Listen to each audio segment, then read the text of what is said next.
कदर ख़तरनाक हो सकती है। सेल्फ मेडिकेशन के कई नुकसानात हैं। एक तो ये है कि इससे बीमारी की सही तशख़ीस में रुकावट पैदा होती है, क्योंकि आर्ज़ी तौर पर जो भी आप फ़ील कर रहे होते हैं, जहाँ पे भी बॉडी में तकलीफ़ महसूस कर रहे होते हैं, वो बंद हो जाती है। और दूसरा, ये गलत दवा का इस्तेमाल ना सिर्फ बीमारी को बढ़ा सकता है, बल्कि नए मसाइल भी पैदा कर सकता है। जैसे कि किसी भी दवाई का साइड इन्फेक्शन जो है, साइड इफ़ेक्ट जो है, वो एलर्जी या जिस्म में मुज़ाहमत पैदा हो जाना। मज़ीद ये खुद इलाजी बाज़ औक़ात जानलेवा भी साबित हो सकती है। अगर आपको पता नहीं है कि आपको क्या बीमारी है और स्टिल आप सेल्फ मेडिकेट कर रहे हैं, तो इससे आपकी बॉडी में ऐसे साइड इफ़ेक्ट्स पैदा हो सकते हैं कि हत्ता कि आपकी जान तक जा सकती है, ख़ुसूसन जब मामला संजीदा बीमारियों या इन्फेक्शंस का हो। अगर लोग दवा की सही मिकदार का अंदाज़ा नहीं लगा पाते, जिससे जिस्म पर मनफी असरात मुरतब होते हैं। आज के प्रोग्राम में हम इसी मौजू पर तफसील से बात करेंगे कि खुद इलाजी क्या है, क्या नुकसानात हो सकते हैं और क्यों हमें इसकी बीमारी हर सूरत में माहिर डॉक्टर से रुजू करना चाहिए। हम आपको ऐसे हक़ाइक़ और मालूमात फराहम करेंगे जो आपकी ज़िंदगी को महफूज रखने में मददगार साबित हो सकती है। इसी पर बात करने के लिए हमारे साथ आज प्रोग्राम में मौजूद हैं डॉक्टर अरसलान यूनुस, जो कि जर्नल फिजिशियन है। अस्सलाम वालेकुम डॉक्टर। वालेकुम अस्सलाम, अस्सलाम वालेकुम, कैसी हैं आप? जी, ठीक हैं? वालेकुम अस्सलाम, अल्हम्दुलिल्लाह। डॉक्टर, आपने सुना हम सेल्फ मेडिकेशन के हवाले से गुफ्तगू कर रहे हैं। आपसे जानना चाहूँगी कि एक्चुअली सेल्फ मेडिकेशन से मुराद क्या है?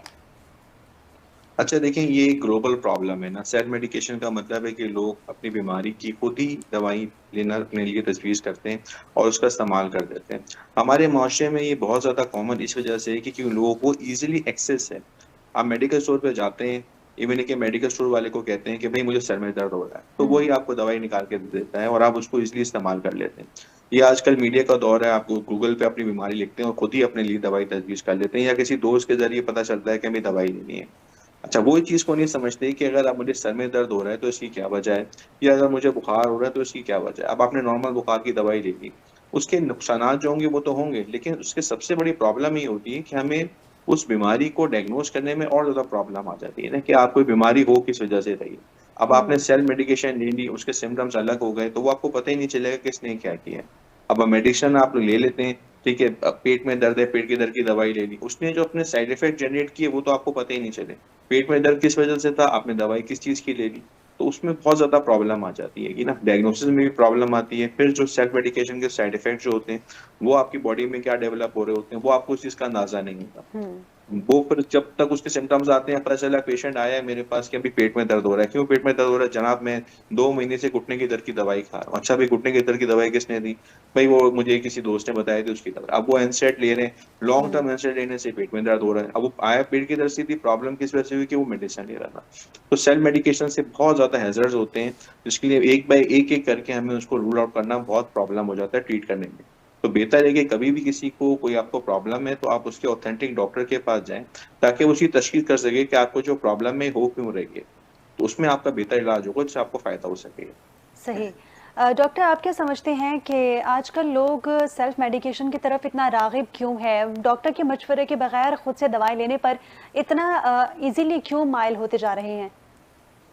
असल में आजकल इतना बिज़ी दौर है, लोग कहते हैं डॉक्टर के पास जाएँगे, 2000 रुपए फ़ीस देनी पड़ेगी, ठीक है? और उनके पास टाइम नहीं है। फिर लोगों को ईज़िली एक्सेस है, मोबाइल पे किसी दोस्त को मैसेज कर दिया कि हुँ। यार मुझे दर्द, उसने कहा मैं उस दिन गया था, मेरे पेट में दर्द था, मुझे ये डॉक्टर ने दवाई बताई थी, तो आप ये दवाई इस्तेमाल कर लो, मेरा ठीक हो जाएगा। अब उसको ये नहीं पता कि उसको पेट में दर्द जो है वो आया टाइफाइड की वजह से हो रहा है, हुँ। वो आया उसको एसिडिटी की वजह से दर्द हो रहा है, ये आया उसको नॉर्मल डायरिया की वजह से दर्द हो रहा है।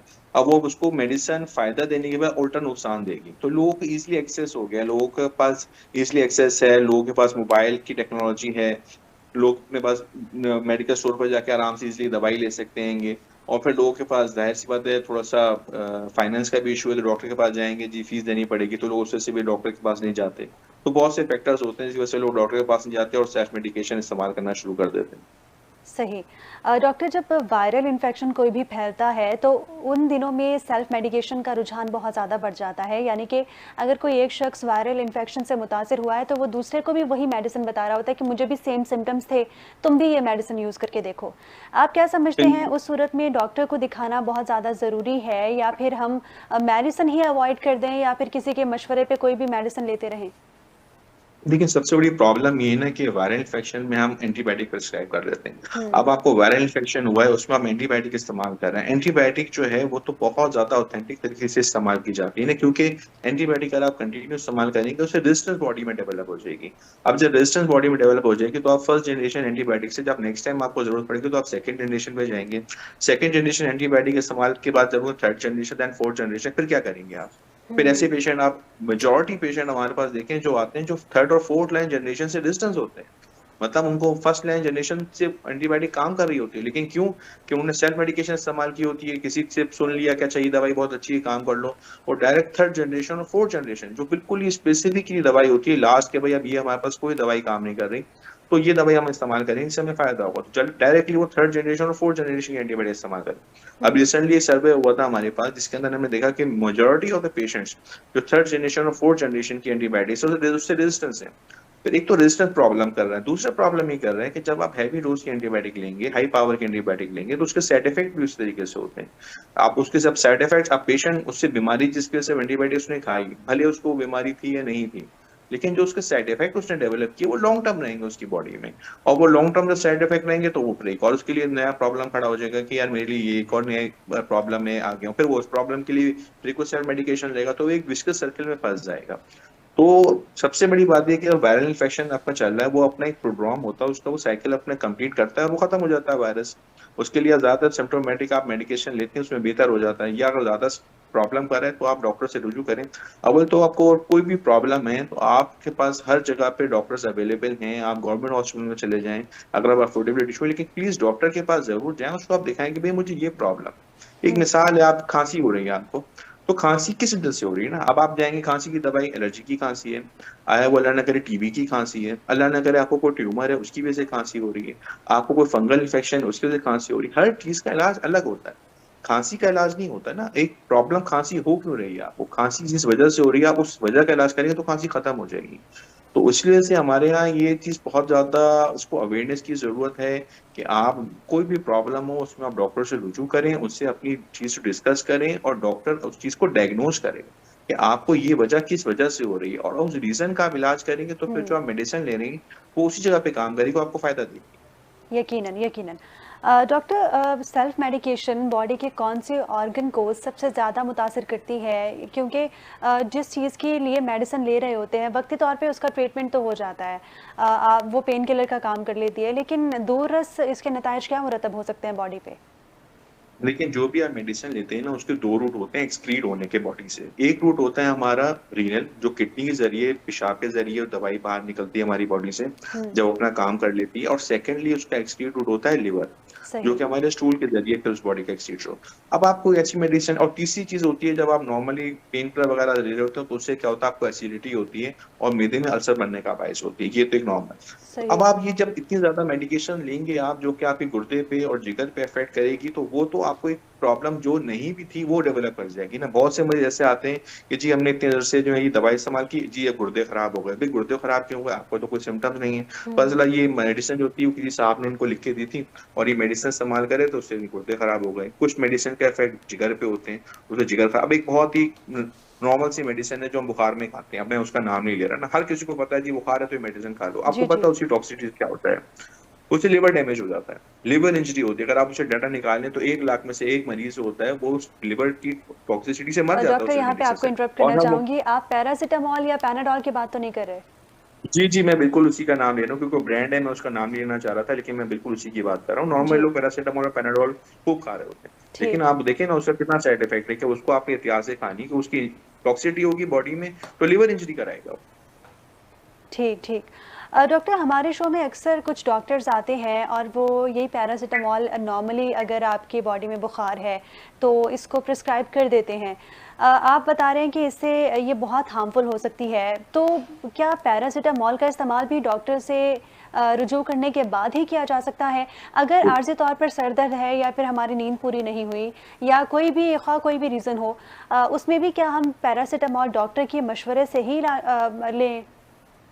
देखिए, सबसे बड़ी समझने की बात ये है ना कि अगर आपकी बॉडी में बुखार है, आपको बुखार लग रहा है, तो जी। बुखार की वजह क्या है ना? बुखार की वजह है बॉडी में इन्फेक्शन का होना, ठीक है? अगर हम उस इन्फेक्शन को ट्रीट करेंगे, तो बुखार तो खत्म हो जाएगा। बुखार क्या है? हम्म। बुखार तो हमारा दोस्त है ना, ये हमें समझने की जरूरत है। Fever is our friend. ठीक। बुखार जो है अल्लाह ताला की तरफ से बॉडी में डेवलप होता है उस इन्फेक्शन को मारने के लिए। हम क्या सही। करते हैं, ऊपर से गोली खा ली, ब्लड प्रेशर बुखार कम कर लिया, वो इन्फेक्शन और ग्रो कर जाता है। हम्म। क्योंकि वो बुखार तो आपको उस इन्फेक्शन से लड़ने के लिए मदद कर रहा है। बुखार आपके खिलाफ थोड़ी, बुखार तो आपका दोस्त है। ये हमें समझने की जरूरत है ना। बुखार तो हमें उस इन्फेक्शन को, वायरल है बैक्टीरियल है, उसको मारने के लिए बॉडी ने खुद एक डिफेंस सिस्टम जनरेट किया। पुराने जमाने जब दवाएं नहीं होती थी तभी तो लोग खुद ठीक हो जाते हैं ना, अल्लाह ताला का निजाम है। बिल्कुल। हम क्या करते हैं, उसको हम बुखार की दवाई ले ली, वो बुखार कम, अब वो इन्फेक्शन को तो बिल्कुल रूट मिल गया ना। ये चीज ऐसा समझ लें, एक फौज जंग में लड़ने गई है, सामने से लोग मैदान छोड़ के सामने वाली टीम छोड़ देती है, उसको और ग्रो करने का टाइम मिल जाता है। तो हम्म। बुखार तो हमारा दोस्त है। तो कोई भी मेडिकेशन, कुछ मेडिसिन आती है जिसे ओवर द काउंटर मेडिकेशन कहते हैं, वो हम ठीक। इस्तेमाल कर सकते हैं। ऐसा नहीं कि बिल्कुल आप पेनाडोल इस्तेमाल ना करें, लेकिन ये कि मैं समझता हूँ ज्यादा बेहतर है कि आप पेनाडोल, कोई भी दवाई डॉक्टर के मशवरे से इस्तेमाल करें। लेकिन डॉक्टर हम क्यों आपके लिए बैठे हैं? आपकी सेहत के लिए बैठे हैं ना। कोई भी दवाई, आप लोग कोई कहते हैं जी मल्टीविटामिन बहुत सारी खा रहा हूँ, आप लोग कुछ ऐसी मल्टीविटामिन खा लेते हैं जिसका बहुत ज्यादा उनको जरूरत ही नहीं होती, और हम्म। कुछ जो मल्टीविटामिन होते हैं जो फैट सॉल्युबल्स होते हैं, उनकी बॉडी में अच्छी टॉक्सिसिटी डेवलप हो जाती है, उस कंप्लेन के साथ लोग आ रहे होते हैं। तो कोई भी चीज जिसकी जरूरत है वो खाएं। एक में नहीं कि आप खाना खा लिया आपने, उसके बाद दोबारा खाना खाएंगे, वो भी आपके लिए नुकसान होगा ना। मेडिसिन तो दूर की बात। सही सही।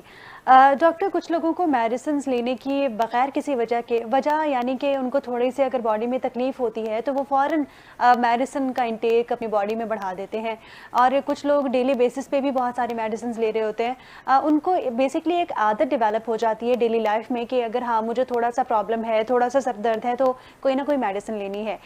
इस आदत से किस तरह छुटकारा पाया जा सकता है? देखिए, जिसकी इसकी बहुत कॉमन मिसाल है, जिन लोगों को नींद का प्रॉब्लम होता है वो स्लीप मेडिकेशन इस्तेमाल करना शुरू कर देते हैं। बिल्कुल।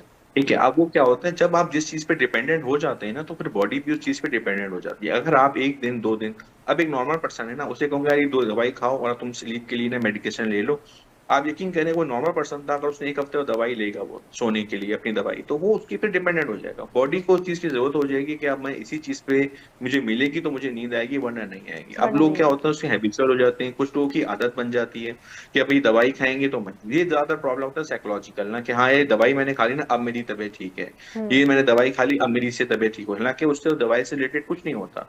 बाज लोग सही। आप देखे होंगे हमारे पास क्वैक्स के पास लोग जाते हैं, वो कुछ नहीं करते, नॉर्मल स्लाइन के अंदर बी कॉम्प्लेक्स का इंजेक्शन लगा के पीले रंग की ड्रिप चढ़ा देते हैं, वो कहते हैं हाँ भाई अब ताकत आ गई, मैं ठीक हो गई। हालांकि इस तरह कुछ नहीं है, वो साइकोलॉजिकल इफेक्ट उनको आता है और वो उससे कहते हैं हम ठीक होगा। तो ये तो बिल्कुल नुकसानदेह है ना आपके। अगर आप, मैं तो इस तरह मशवरा देता हूँ कि अगर आप बहुत ज्यादा मेडिसिन इस्तेमाल करते हैं और आपको लगता है कि ये मेडिसिन मैं बहुत ज्यादा इस्तेमाल कर रही हूँ, इसकी मुझे जरूरत नहीं है, तो आप जाएं डॉक्टर के पास, फिर डिस्कस करें कि हम्म। डॉक्टर साहब मैं ये दवाई खाती हूँ उससे मुझे आराम आता है, ये मैं ये दवाई खाती हूँ उससे मुझे नींद आती है, ये मैं दवाई खाती हूँ क्या इससे रिलेटेड है या नहीं, आया मुझे इनकी जरूरत है या नहीं।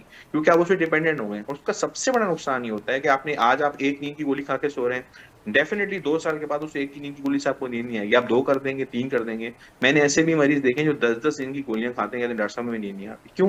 वो रेजिस्टेंस डेवलप हो जाती है, हर बॉडी में ड्रग्स की रेजिस्टेंस होती है, वो रेजिस्टेंस डेवलप हो जाती है, फिर आप परेशान होते हैं, फिर कहते हैं डॉक्टर साहब क्या करें, फिर आप डॉक्टर के पास जाते हैं। फिर वही प्रॉब्लम जो हमने सबसे पहले डिस्कस किया था कि बॉडी में आपके पास ड्रग्स की सब रेजिस्टेंस आप लेकर आ गए, हम क्या कैसे हम्म। इलाज करेंगे जब आपके पास सारी आप ड्रग्स की रेजिस्टेंस लेकर आ गए तो। सही। ठीक। डॉक्टर, सेल्फ मेडिकेशन हमारे इम्यून सिस्टम पे क्या असरात मरतब करती हैं?